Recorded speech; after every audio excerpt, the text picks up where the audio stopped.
Welcome, guys, to another episode with Conversations with Jeezz. I got my brother Jimmy here. What's up, Jimmy? You know, it's interesting to have you on here because I thought about it not too long ago. I was like, you know, if I ever get out to Charlotte or we ever see each other, I'm gonna get you on the podcast. And we'll just talk about football, talk about talk about anything you got going on and shit like that. So you originally from Shelby? Oh, good. Well, actually, first, before we get started, Let's take a shot. we gotta take the shot. This is sponsored by Crown Royal, obviously. I like tequila, but you know, Crown Royal too, though. Okay, it's gonna be Age.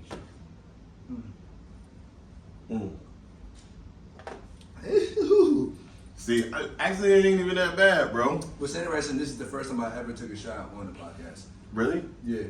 Bro, I'm not gonna lie to you. I feel like it helps loosen up the conversation. Like for me, anytime that of course I'm out chilling, networking, a lot of times the best thing to do is to, I guess, have a couple of drinks. Yeah, a couple of shots. Yeah, you know. When we originally had Slavy, it was more about politics, trying to be more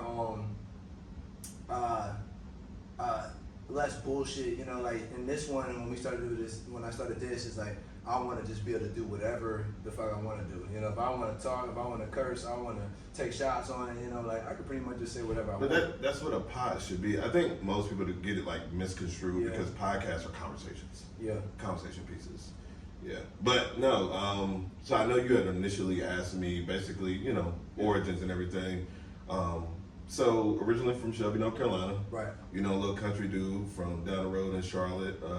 It's like 45 minutes. I always tell people I'm from Charlotte because people don't know where Shelby is, bro. I don't know where Shelby is. Yeah, it's I want to say, I guess you could say west of Charlotte. And that's the country. Bro, it's pretty much as country as you can get. So like when I think country, I think of like barnyards and horses and chickens. We got that too. We got that too. Oh, word. Actually, in August, we're going to have a whole trail ride. I don't know if you're familiar with trail rides, but no, I don't know what that is. Yeah, it's when a bunch of people bring their RVs out and line dance out, bro. I like my mother's from the country, so I like the country. I can say I like the country. I'm a city boy, but I'm okay with the country. Yeah. So like born and raised in Shelby. Oh yeah, born and raised in Shelby. Ended up graduating 2010, and I ain't gonna lie to you, bro. One thing I will tell you is like I was so confused at what I wanted to do because living in Shelby, bro, it ain't that much, bro. Right. We don't have a lot. Like we got Walmart, bro. We get a city. Is it a city? It's a city. It's a city. Okay. Barely. How close you guys to Charlotte? 40. I'd probably say 45 minutes to an hour. Oh, that's not that bad. That's a bro. Trip outside. Yeah, I ain't gonna lie to you. Like on weekends and stuff like that, bro, it's so hard for me to get up and down the road just because it's just like I don't know if I really want to make that drive. Right. 45 minutes is 45 minutes. 45 minutes, So, it's like in the city, like if it's 10 minutes, cool. Like get to 15, 17, I'm like, I don't know if I want to go. Yeah, it's already hard enough for me to go down the road to even go to like a mall or go get a haircut or something like that. But to drive 45 minutes, I told my mom, I said, I love you. We're gonna come there every Sunday. But just know, if I can't make it, it wasn't personal. It was just, that's a drive. Right. How was it kind of like growing up in Shelby and growing up in the country?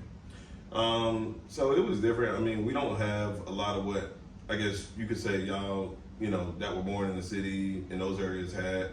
It was real small. Everybody knew everybody. We all, were kind of like friends. People dated in the same circles. Yeah. It was really weird. But nevertheless, it was my neighborhood. Yeah. But ultimately, it was just like you had that hometown feel where you didn't really. It's like when you went somewhere, it ain't like somebody you didn't know. But I'll say that, of course, I enjoyed it growing up. It served its purpose, but I really missed out on a lot of experiences that other people were having in like the bigger cities. Right. Like I didn't know about all these different things, like this lingo, like different lingo. Yeah. Different clothing, different like, hey, what are you doing at 18 that I'm not doing at 18? Okay. Like, I ended up getting like a real shocker whenever I ended up leaving Shelby to go join the Navy. Right. So, were you still living in Shelby when you joined the Navy? So I was actually. So funny story how it happened. So ultimately, I ended up graduating. My mom was just like, "You got two things you're gonna do. You're gonna go to school." Or you gonna go to the military. It wasn't like working. You gotta get out. She's like, you need to figure something out. You need to get off the ground. Yeah. And I was like, man, I ain't trying to die, bro. I'm trying to, That's the first bro, initial reaction. I was like, I ain't trying to die. She's like, you're not gonna die. It's like, just let me go to community college. Okay. I mean, I had been accepted to regular colleges, but she was like, she can tell I wasn't like into school like that, and she was like, I'm not gonna waste my money if you're not gonna take it serious. So I went to community college, flunked out after the first semester, bro. And then I was like, you know what? I'm about to go and enlist in the Navy. Like my mom had already been pushing me to go to the military. I was like, I did it. I literally went and did it. Yeah. And came back to her, I want to say the week of me getting shipped out. Yeah. I said, hey, I'm going out of town this weekend. She said, where you going? Basic training? Bro, it was, saying? bro, she was shocked, but at the same time, same rate, she was excited. Yeah. Yeah. So what was it like being in the Navy? Actually, I wanted to ask you this. Did you play football in high school? No. Did you ever play football? So I played football in middle school. Yeah. Yeah, I played football in middle school. I wrestled for 2 years in high school, and this is, this circles back to me not taking school serious. My mom wouldn't let me continue playing sports because, of course, I wasn't doing, I wasn't taking school serious. I wasn't doing great. So yeah, when I tell you I struggled in school, it wasn't because I was dumb. Yeah. It was just I didn't care. Yeah, no, me too. But you was a lot littler than back then too. Yeah. So when I see you now, I always Bro. thought you were just always a big guy. No. If Navy did that for you, bro, the Navy did that. So of course they get you in basic, all this other stuff. But when I got to my first command, first job was I was a casket bearer. What's that? Bro, so we pretty much lift caskets and fold flags. Like people that passed away. Yeah. Yeah, you had to have perfect position and everything, bro. All we did all day, every day was lift weights. You had to be able to lift 225 pounds on the bench. Like 10 to 6 times, 6 to 10 times. And then of course you had to be able to squat like 400 pounds.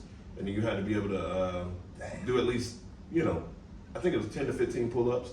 Bro, when I tell you I did that every single day just to make sure I fit the quals, and then on top of that I was eating. They gave you free meals. It wasn't free because you was working for it, but free meals, bro, in the dining hall. Eat as much as you want. Man. Fire. Was the food fire? Or you eating the MREs? Oh no, we ain't eat that, bro. Yeah.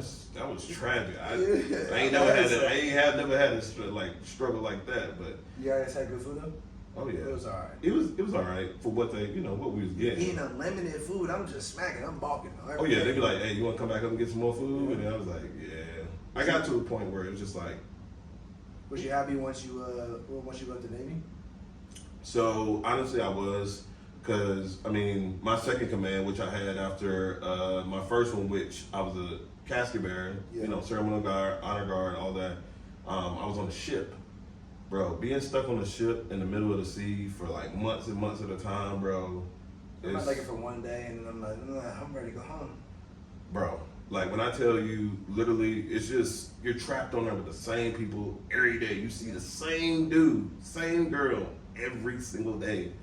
I ain't gonna lie, it wore on me. So I was excited. I checked up the deuces when I got to the car. I was like, hey, I ain't coming back. Did you ever jump out of like a helicopter or like jump into the water? Because in the Navy, don't you make you jump into the ocean? So nah. So the only time you jump off the boat is whenever we get to like a swimmer hole, like swimming hole. They'll stop the ship for a minute. They'll let you jump off and then you circle back to the back of it and get back on. The sharks in there? Yeah. So, bro, it's hell. That's my biggest thing. Are there sharks? Man, sharks. I got a shark snakes. on my chain actually. Bro, yeah. I ain't gonna lie to you, bro. I think of course, like when people think about the ocean, it's like the first thing they consider is like, bro, I ain't going in there. It's got sharks. Well, I think my mom was like, "Man, don't go in there. There's sharks." And I'm like, no, I seen your face. She was like, "Nah, bro." I kept trying to get you. I was like, "Hey, bro, come in the water." He was like, "Nah." So 4 years in, he was like, "Yeah, I'm done." Yeah. So I know now you obviously work for the state and you work for the Panthers. Was that always like in the direction you wanted to go into at the Navy, or you just kind of found that? Yeah. So quick story. 1 and 2. So once I got out the Navy, I started applying for, while I was in there, I was still trying to find jobs. Yeah. So I can have something to, move over to. Right. And I was applying for everything, bro. I had found a job with the Lakers. I was like, I didn't know what it took to. A job for the Lakers? Bro, I applied for a job with the Lakers, bro. But I looked at the requirement. I was like, you need a degree. You don't need a degree. I was like, I'm gonna apply and see what they do. I'm a veteran. Yeah. Fam, bro, when I tell you it was rough to get a job in sports, and I really wanted to work in sports. I was like, damn, so what do I do now? I went into banking, and then next thing you know, I was just like, you know what? I hate this shit. I really do, bro. Yeah, it's set behind, and this is a lot of the reason why I wanted to have this podcast and why it's important is that, even on my journey, when people think I should be doing, but like even, you said with the banking and stuff, sit in the office, but from looking in, you from Carolina, you love the Panthers, and you got to work for your favorite team, and you got to do something that's fun and interesting. There's a lot of people out there that are just not even, I'm not gonna say living, but just on autopilot, doing something they don't want to do, doing something that they hate, just to get a paycheck, or they're comfortable, but like you get to do something that you already love to do, for a team that you already love, and I think that's very important for people to see that because a lot of people aren't doing that. Yeah. Well, I'll say this much. So ultimately, let me get to the point where it's just like ultimately I got to the end of banking, and I was like, I'm done with this. Yeah. Went to school because I was getting paid from the military to pretty much GI Bill, get paid to go to school and everything. And I'm not gonna lie to you, bro. It took a little extra step because I was just like, you know what? I was like, bro, I feel like I'm never gonna make it. I feel like I was gonna never make it in sports. I was like, bro, I did all this changing around my life to try and go into sports, and it's just like it's not happening for me. Right. And at that time, I was in a community college. Fast forward a couple years, I ended up running into my wife. Started building a relationship, and I'm not gonna lie to you. So she used to coach, and one of the first schools that she ended up going to, I ended up being like, hey, well, we moving over here, so what we gonna do? It's like, you should go to school. I was like, bro, I can't get into no university. Bro, I got into a university. Bro, I got accepted, and then of course the military paid for that. Yeah. And the rest was like history because it was just like. Then I started, really knocking out these books and everything, and it was just like I started seeing the vision. I started seeing the light at the end of the tunnel. Then I got a opportunity at our second school that we went to because I had to go to another one because she got another job, and it was just ultimately I started realizing I was like, you know what, this is how I can get to my goal. This is how I can reach it. And then finally, lo and behold, after constantly connecting with people on LinkedIn, bro, I harassed the shit out of people. I was anybody that was at that organization that would listen to me, bro. I was like, hey, what are you doing? I'm trying to get an opportunity. And I was really persistent, and lo and behold, of course it didn't happen the first time for me after a couple of interviews, but the second time around, because the job I worked at before I got it, they actually knew people. They was like, hey, Jimmy's a good hire. We should bring him on. So it was amazing how it happened. But I think till this day I still pinch myself because it's just like it's crazy that I'm working for my hometown team, the team that I grew up watching. No, that is. Yeah, but I think my biggest message is just be persistent. Yeah. Because I think most people, they get fatigued and it's just like, bro, they don't see the light at the end of the tunnel. They believe in yourself. Yeah. There's a lot of people out there that don't believe in themselves. And I get this a lot. There's a lot of people that's not gonna believe in you. But as long as you believe in yourself, and just like you said, you was like, you said, oh, I can't get into university, but then you did, and it always starts with like believing in yourself and knowing how far you can get, and regardless of what anybody else thinks, that's the first initial. So you got into the university, you didn't even think you could get in there. At least you tried. But see, that's the thing. Like one thing I've been taught, and I'll say this much: you need to learn how to I think most people need to learn how to lean on somebody. I think for me, it was just I didn't know. I was like too realistic. I was too much of a realist, and it was like my wife. She always says is like you got to be a little delusional, about certain things, and it's just like I feel like if it weren't for her, ultimately helping me understand that hey, you can reach this. You can do this. Why not? Why not? Those words, they mean a lot sometimes. I'm big on, even to this day, where I reach out to people and it's real random. Like, hey, I'm proud of you. keep going. Oh, you're doing a good job. Because you never know those type of like for instance, right when we was playing this or whatever, I had got the message about going to Vegas, and my brother was having an album release party, and I had lost complete motivation, but I got that message. He was like, "You won't come out here," and that was kind of like really all I needed, to get me back inspired and stuff like that. So those words and those people that you can lean on to support you, they mean a lot. Oh yeah. Even if you got one, you only need one person, A quick reminder, like, hey, you can do this, but you gotta, you got a 1 and 2 for yourself. Let's take a shot at that. Oh yeah. Let's take a shot at that, bro. Yeah. Oh no, you got this one. I poured the last one. Yeah. You were saying something like, do shots go up to the top? I think they go wherever you want them to go. Boom, with this, we don't need one of them North Carolina nights. Oh, fill mine to the real, brother. Oh yeah, I got you, bro. Yeah. This is appreciate your service. And let's rock it. So what's kind of next? Hold on, we're gonna pause real quick one time. I just like to make sure everything's rolling. Yeah. Because I've been in the situation, wasn't it? Okay, retime it. So, what's kind of like next? Are you just gonna continue to keep climbing through the stadium? Or what's your goal? So I'm not gonna lie to you. My biggest goal is, climb up the chain. And one thing I realized is that, of course, the common issue when people finally get into these areas is that they get stagnant in certain positions. Mm-hmm. And it's just like, for me, I'm already thinking about the next step. Yeah. I'm like, all right, cool. Well, of course I gotta master what I'm doing right now. Yeah. But my mind has been working. Even when you don't think it's working, when I'm out and about, I'm thinking about, hey, how do I come up?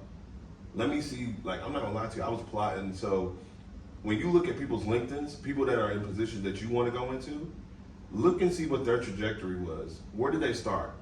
How long were they in that position? Where are they at? You know what's funny? I've created LinkedIn, but I never really realized the importance of it.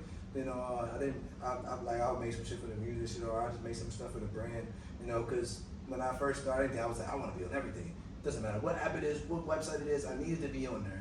I created like 4 or 5 Rob Jeezz's LinkedIn's, 3 Swavey LinkedIn's. I'm like, I'm on it. I was like, yo, why you doing? I was like, I want to be everywhere, But now I've been realizing the last couple of months, because I used to use Indeed, like LinkedIn is the new. Bro, I ain't gonna lie to you. I've spent most of my time on Indeed. Yeah. But bro, it'd be wearing me out because it's just like people that'll send fake offers. Yeah. I'm like, bro, we gotta do that. I'm like, I get excited and they say, oh, I'm gonna send a check. I like LinkedIn because it's not like Facebook, but like it's a professional, it's for like jobs and stuff like that. You know what's funny? Another dude was on LinkedIn. I met the guy there was a black guy too, whatever, which was fire. Me and him, he the designer for Legos. Oh really? Like for some of the major Legos. I can't remember the name off the top of my head, but I met him and he was just showing me his LinkedIn. I found him on LinkedIn because when he told me his name, he was like, I'm a creator for Legos, and I didn't believe him at first. I was like, let me look your name up. Then I looked him up. And he was really that dude. That's how you gotta make sure that check right there, that verified check. He got his work email in there. I looked in there. I said, oh, I just met a dude for Legos. That's fire. Bro, I ain't gonna lie to you. That's what I love though. It's kind of like, people don't realize it. It's kind of like Instagram. Yeah. Like, how do you get a hold of your favorite star? What's the most convenient way to do that? Jump in the DMs, right? Jump in the DMs. So how do you get a hold of your favorite exec? Jump in the DMs. Hey, we got LinkedIn for that, bro. I didn't understand the importance of it until I ended up, getting on after graduation, and I started looking at it. I was like, bro, upload your resume. Mm-hmm. Where do you want to go? Who do I want to see? And then I found people at the organizations that I wanted to go. Like, I'm not gonna lie to you. Like, whenever I make my next move, if it is somewhere else, bro, I'm gonna stalk that company's like LinkedIn page. And I'm gonna say, who are you? Are you somebody that's in that position? Shout out LinkedIn, bro. LinkedIn. LinkedIn. They need to sponsor this video. Yeah, no, that's fire though. So as you're moving, so you're just basically gonna continue to climb. Oh, that's the goal. Is there a role that you want to get at and be like, okay, that's where I want to be at, or you're gonna go, Well, One thing I will say is I do want to make it to a certain role. I don't want to get entirely too high. I think my biggest thing is just being able to get to a role that allows me to, one, enjoy my dreams, but two, take care of my family. Biggest thing is just, you know. Is there a certain number? Like, is there a number like, okay, this is a number I wanted to get to, you know? That's exactly right. Yeah. I think one thing that we deal with and we have an issue with is we spend too much time pursuing our careers. Our careers that isn't who we are. Yeah. And I had to realize that, but our jobs aren't who we are. And I feel like there should be like a good work-life balance. And I feel like, you know, climbing the ladder to the top is not what I'm looking for. Right. I'm looking to do enough to be able to, you know, sit my wife down at the crib and then as well get me a nice crib. Yeah. And just be able to live life out, man. Life is meant to be lived, not working. Be able to take care of your family. Yeah, nah, for real, enjoy these vibes. You know, like, people get too, I see these people, they're just here. You know, and I see my grandmother, 70, you know, some years old, and the retirement rate is going up, you know, and when I see her, I'm like, damn, she's still working. She doesn't need to be working no more. Like, she should be able to just sit down, hang out, and kick it. But she's like trying to pay these bills, and she's 70-something years old. You know, having to go to the bank every day and work.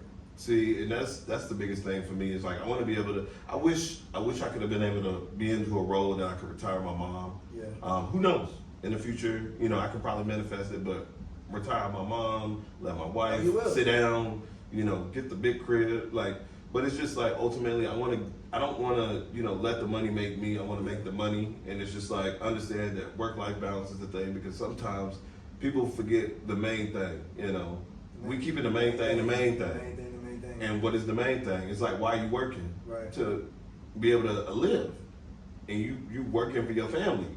No, so if you're not spending time with your family, you're not enjoying your family. What's the point of working? Period.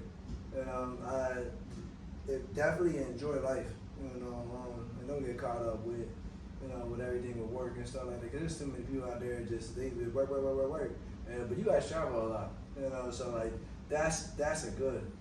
That's always a plus, you know, because some people just work, and then 10, 15 years go by, and they're like, damn, what did I just worked all these years?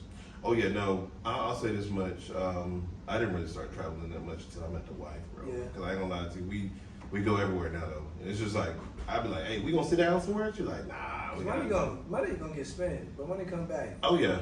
Yeah, money can. Money, it's coming right back. Just spend that money because it's coming right back. I hate when people be like, hey, bro, it's like, bro, that's why I was like, bro. If it's material, you know, it can be replaced. You know, moments like, bro, you gotta create those moments. Yeah. You gotta enjoy those moments. I'm not saying spend your money recklessly, but I'm saying understand that the money's gonna come back. You need to enjoy it because guess what? You're not working just to hold on to your money. That's like when people buy shoes. Yeah. You don't buy shoes just to let them sit in your closet. Some people buy some Jordans, bro. And then they go to put them on there and never wear them, and then the Jordans falling off the side. I'm like, why you ain't never put those on? Bro, I be like, why you got they got a whole thing. Rock, stock, one to rock, one to stock. Like, why are you not rocking that shit? You just want to look at it? Nah, my woman gets on me about that. She's just like, Jimmy, I don't see you wearing your shoes. I'm like, babe, I'm wearing them. I'm just wearing them in periods. You know, I take my time because I was that person that just let them things sit. But then I was like, bro, like, you need to wear these. This is wearable art. Gotta wear your shoes, you know. And I wear my shit. Oh, bro, you put it on, bro. I ain't gonna lie to you. Them forces, I feel like you don't never crease your shoes.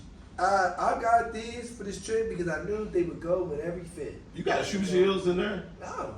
For real? These are here in Vegas. I was like, I don't know about the regular ones because they get dingy too fast. So I was like, I figured like, I knew I didn't want to bring too much stuff. I was like, if I bring one pair of shoes and one pair of workout shoes, that'd be good. I knew my forces. Like everybody knows, I just signed. I'm about to sign like 50 pair of Air Forces. I'm about to just shoot them out. Like I did it a couple weeks ago.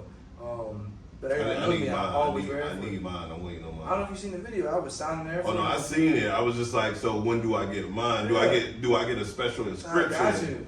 You know, but I always been a big Air Force guy. You know, I don't know, just like kind of like growing up, and things I never had. You know, like when I was growing up, I just things I couldn't afford. You know, and once I was able to, you know, because people look at me now and like, and and realized why I get clean so much. But I grew up never being clean.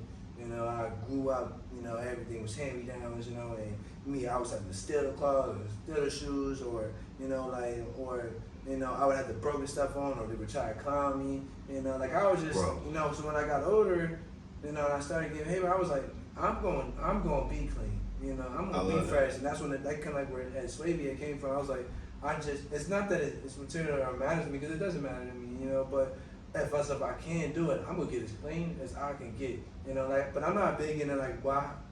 I'm not the type of dude. Like we just had a conversation on the last podcast. I don't care to go spend $15,000 on a designer or whatever. I'll wear the fake product because I don't care, because it doesn't make me who I am. You know, like I can come down. I've been outside with a bust down that cost $100 or whatever, and everybody thought it was $20,000. You know, because of how I work. You know, but that don't mean nothing to me. I just like getting clean. I like being fresh, but forces have always been my thing. So, more of the story, I knew if I grabbed some forces, you know, we see they went with everything. They went with the shorts. Yeah. They went with the white beaters. They went with the dress clothes. They go with this. They go to the beach. They go to the beach. They go with everything. And I knew if I just got one pair, I would be straight, you know, and I wouldn't have to wear any other shoe, because I have so many shoes at the house. But I can't be picking and like, what am I going? I know wear this with this with this. Nah, like, you know. I ain't even gonna hold you, bro. First and foremost, I love forces. I love the way they look on your feet. I can't rock them joints. They look nice on me, but bro, that mid, oh bro, I'm Jordan all day, bro. Don't care about that. Jersey, Jordan, you're straight. You know? Bro, jerseys, Jordan, and people get on me. They just like, bro, why you still rocking? I was like, I don't care. That's me. That's what I do. Jordan, so. Growing up, just like you said, bro. Like I used to have to find stuff in the gym locker room that people left, and I'm like, oh, I've done that. Bro, that up. Yeah, I felt bad because I was just like, bro. One guy pointed me, he was like, bro, dang, you just picking up shoes? I'm like, bro, I don't care. I had Payless. I'm gonna do that. Payless too. I'm gonna do it. If I see a dress on the corner, I'm picking it up, put it on my back, and I'll take it to the crib. You know. Bro, did you ever wear Shaqs? Yeah, I wear Shaqs. I used to. Bro, I had to match it out. I had the Shaq shirt, and then I had the Shaq shoes, and then of course I had some jean shorts. Bro, I thought I could have sworn I was fresh, bro. And I love how 2025 is, you know, like how we making it okay to wear whatever we want, you know, like you can put on whatever you want and it still be clean, and it doesn't matter about the price tag, you know, because this 2025 era, I see a lot of the rappers, they'll go into Walmart to make this shit cool, you know, like, hey, don't matter what the price is and Wayne does that. Yeah, y'all think it's fucking cool because I see kids, he was like, you know what, you just want these purple jeans because they $200 and shit, or whatever, but we only care about the price tag. We don't, like, bro, I can make those joints for 15, you know, like, you know, but like that's just how it is. But I always been the dude. I had a memory cook back the other day. I remember I had to do laundry, you know, and I didn't have no whip or nothing like that shit or whatever. So I'm on a bike or whatever. Yeah, big bag of black laundry in a black plastic bag on a bike, cruising through the alleys and shit or whatever. You take my shit to the laundry, you know, like, and these is. You know, I think we was talking about how my car, you know, like, 'cause that's, you know, like, I was just saying, I was like, damn, like, I'm so used to having my whip, you know, like, and it's not about the material that I have in the whip, you know, is that I'm so used to it, you know, like, and she had me fucked up, yo, like, damn, I was like, did this, I did all this to get this, whatever, just to bounce back. Then I was like, damn, hold up, you know, I remember when I was on a bike, cruising, with the laundry and holding this shit, I would been at the bottom, you know, like, and that's the biggest myself, believing in myself, because even being here in West Palm Beach, you know, like chilling in the crib and shit, is a I don't want to say like not like a dream, but like a you know, it's a blessing, you know, because I'm really from shit, you know, like, and that's why I try to be around me, and like y'all, like I'm from fucking dog shit, you know, like, so when I get there and I see shit and people see me, I'm like, you don't know me from where I'm from and what I've been through and what I had to climb out of. You know, like, and when I go home, I still see the same shit when I'm trying to figure this shit out. People see me doing content, like, since I've been here, I'm busting out content. Because I know nobody fucking believe in me. You know, bro, like, and I'm going to tell you this. Let me pause real quick. One thing I realized about you, and I think the one thing that kind of gravitated me towards you is, one, didn't expect when I met you, you had a college degree. Yeah. You're this damn talented at content creation, because it's just like, I see your stuff on Instagram all the time, bro. I'm trying to get on people's nerves. Bro, no. It's just like, it's nuts to me how you make these things work. And it's just like, I know that, of course, your trajectory is going to be great down the road. You know, it's just, it takes time. It just takes time. I'll tell you this right now. Chick-fil-A by far, hands down, it's got the Chick-fil-A sauce. Yeah. It's got the waffle fries. Bro, it's so many things that make Chick-fil-A better than Popeyes. Fried chicken or catfish? What? Say that one time, fried chicken and catfish? Fried chicken or catfish? Is it bone in the catfish? Ooh. That's different. If you put bones in it, I'm not eating no bone in catfish, bro. Take the bones out. That's the country inside of me. If the bones ain't in, I'm eating that catfish all day, every day. I like catfish. I do like fried chicken too, though. Bro, I ain't gonna lie to you, bro. I ain't gonna lie. I could eat fish for the rest of my life. I don't give a damn. I could eat fish for the rest of my life. Okay, barbecue food or seafood? Seafood. Yeah. Oh yeah, I do like seafood a lot. Bro, I ain't gonna lie. Yeah. Salmon. I do salmon for my protein. Salmon is always my bro. Salmon BLT. Yeah. Bus. If you ever in Charlotte and you go to this place called what is it called? Man, I can't even remember the name of it. I'll find out the name of it and I'll pass it along to you. But bro, ever in Charlotte, bro, we got the bomb salmon BLTs. Okay, so this is a good one. All right, how I grew up, my mom always made Kool-Aid. You know, like it's always a big clear cup Kool-Aid. You know, a big John Kool-Aid. Hold up, how much sugar you put in there? How much you gotta fill up at the bottom? That bitch is like this much sugar. You know, at the bottom before you stir it? Yeah. Damn, boy. Wow. My sister used to be like, "Hey, you get it right here." My sister always be like, "JJ, this is how you do it. Get it right here. It's got to be this thick." And I'm like, "Hot damn, boy." So, the light blue Kool-Aid or the red Kool-Aid. If it's light blue Kool-Aid. But hold up. Let me ask you this question: are you mixing it with two different flavors, or are you just doing one flavor? Because I ain't gonna lie to you. With everything in Kool-Aid, I used to do two different flavors. I used to do either lemon with some shit, or I used to like lemon and red punch, or I would do lemon, lime, and blue. Yeah. I used to keep it. No, we're gonna do straight light blue Kool-Aid. If you go into the freezer, there's ice and there's two big ass fucking joints, and there's light blue Kool-Aid and there's red Kool-Aid. You can only have a cup of one. Which one you gonna have? Ooh. Oh, red Kool-Aid. I'm going with the light blue Kool-Aid. I ain't gonna hold you. The light blue Kool-Aid be fire. Bro. That shit always smacked. Bro. But you know the craziest thing is? Yeah. This how you know we black? Because guess what? What flavor is that? I don't know. I don't know what the fuck it is. I just know it's smack. We call it blue. The red Kool-Aid is always like tropical punch or some shit. You know, like it's always like, or it could be a different couple things, you know, if you mix it or whatever, you know, like. But all right, there's another one. All right, Lucky Charms or honeycomb. Ooh, Lucky Charms. Lucky Charms is fire. Which I eat as cereal when I was a kid. Bro, I grew up on Frosted Flakes. Yeah. That's one thing. No, Frosted Flakes and Cocoa Pebbles.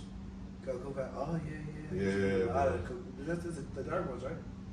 Yeah, that's the one with the Flintstones on it. I ain't gonna lie to you though. My mom, she got to a point where she was being a little, frugal, as we would say, and she said, "Hey, son, we're gonna go ahead and get the big bags at Walmart." Ooh. Hey, it used to be called Cocoa. What was it? Cocoa. I want to say it was Cocoa Rocks or something like that. Cocoa Rocks. All right. So last question.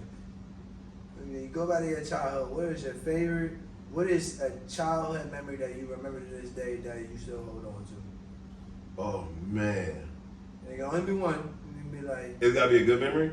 A good memory, not a bad memory, obviously. I mean, I got. It's a good bad memory. Because of course we talk about Carolina Panthers. Yeah. Actually, I'm gonna go with that. That's the one. Pittsburgh Steelers. Anyway, go ahead. Bro, you broke my heart. Go ahead. We got y'all in the preseason game. We're gonna get y'all on. So I'll never forget. So I think one of my best childhood memories, I want to say, was when we had. So my dad had just dealt with a situation and in court, and ultimately we got him all out. Like my aunts, my mom, everybody had got him out. We came back to my Aunt Joanne's house. All the adults was in the living room, having a good time. And me and all my cousins were all together, and we were having an amazing time. I'll never forget that time because, of course, it just really allowed me to enjoy my family all together as one. Yeah. And I don't think we've all been together since that time. But all my aunts, my uncle, my cousins, we were all together. Okay. You know, and I think that's one thing that I miss. You know, actually, what was one of your memories? Probably,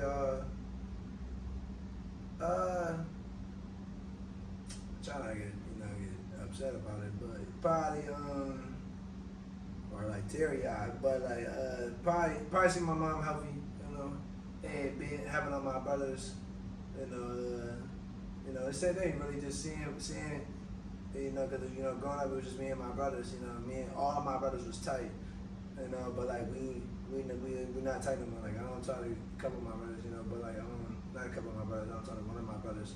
Not that we don't talk, you know, like we just not in the best relationship and shit, you know, like that. And these are your blood brothers? Yeah, and my mom, you know, like you know, it just, you know, just her being healthy and having all my brothers in the same house, you know. You never know, like you don't really cherish those moments until they're gone, you know, until like you grow up and you're not around no more, you're not kicking it no more, you know. And I always wanted that for my mom, you know. My one brother did 8 years and he came home, and then my other brother got sent away and he got like 25, you know, and I just want my mom to be, you know, in the same household with my brothers, and unfortunately my brother got, you know, a little while left and my mom's still kind of sick, so, you know.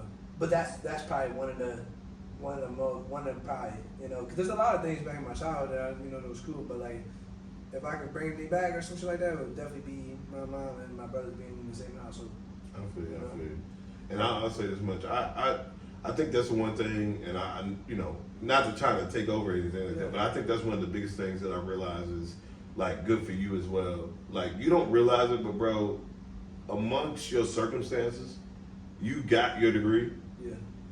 You out here doing good things, and it's just like you're outside of them walls, and we know what them walls are. Yeah. But it's just like, I mean, I really think just having gratitude every day and just thinking, hey, you know, I'm doing something, you know, myself. I'm constantly trying to grow, and just allow yourself to understand that every day is a gift, bro. Every day is a And gift. continue to be persistent and appreciative for the gift that you have.